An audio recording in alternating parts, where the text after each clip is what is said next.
Hi, class. So today we're going to be talking about the phylum Echinodermata. Now, we have finally gotten to the last invertebrate group before we reach the chordates, the group that we belong to. In terms of evolution, when we look at the circle of life, we can see that we're finally in this group, yellow here, that we belong to. So where did the phylum Echinodermata, where does it get its name? Well, echino means spiny, and if you notice, there's a little echidna at the bottom of the page, and derm means skin. So we're talking about the organisms that have a spiny skin. So what examples do we have? Well, there are sea stars, we also call them starfish, sea urchins, brittle stars, which is in the center at the bottom, sea lilies in the lower right, left, and sand dollars and sea cucumbers, which is the red one in the bottom right. And you may notice right under the sea urchin is some sushi. Sea urchin eggs are a delicacy around the world and are often found in sushi. So what are some features? Well, first off, we should remember that this is the closest to our group.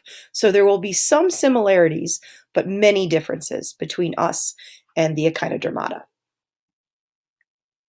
First, we finally have a group that has an internal skeleton. In this case, spines and plates of calcium carbonate are covered by a layer of living tissue.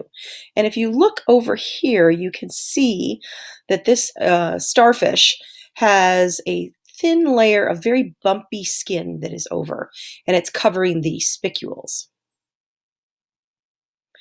Now, when you look at sea urchins, you think of them as having spines, but then when you're in a classroom or you see one that has already died, you just see these round calcium carbonate shells that are left behind because the living tissue has gone.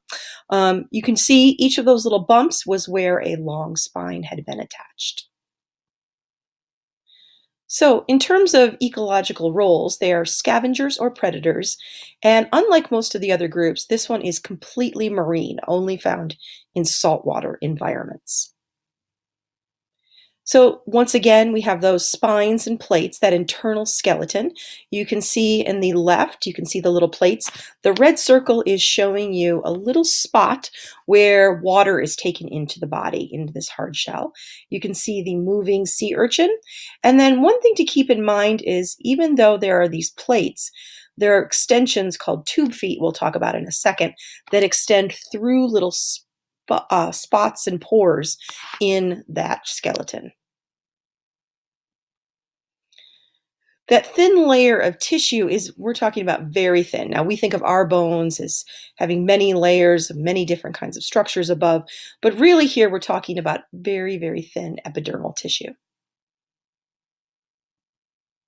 Sea cucumbers, on the other hand, don't have an external hard shell or that calcium carbonate, but what they do have are spicules. So much like the sponges that we had first talked about, these have calcium carbonate spicules.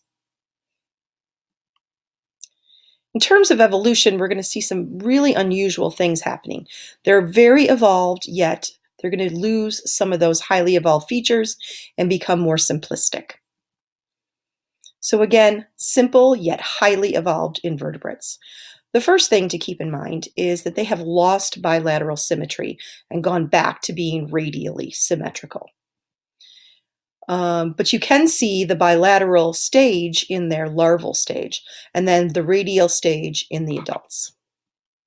Now, sea cucumbers are unusual because they have gone back again to bilateral. So imagine their ancestor was radial, their ancestors then evolved to be bilateral, then the echinoderms went back to being radial, but then the sea cucumbers went further back to being bilateral. And that is a giant sea cucumber that you can see with that snorkeler. They're pretty amazing creatures, and you'll see one in the lab.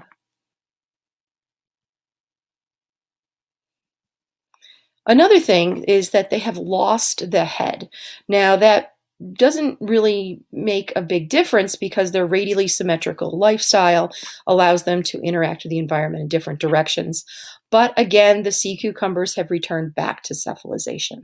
So again, originally no head, Then their ancestors evolved cephalization. Then the echinoderms lost cephalization, but the sea cucumber has evolved it yet again. In terms of segmentation, we don't have any segmentation.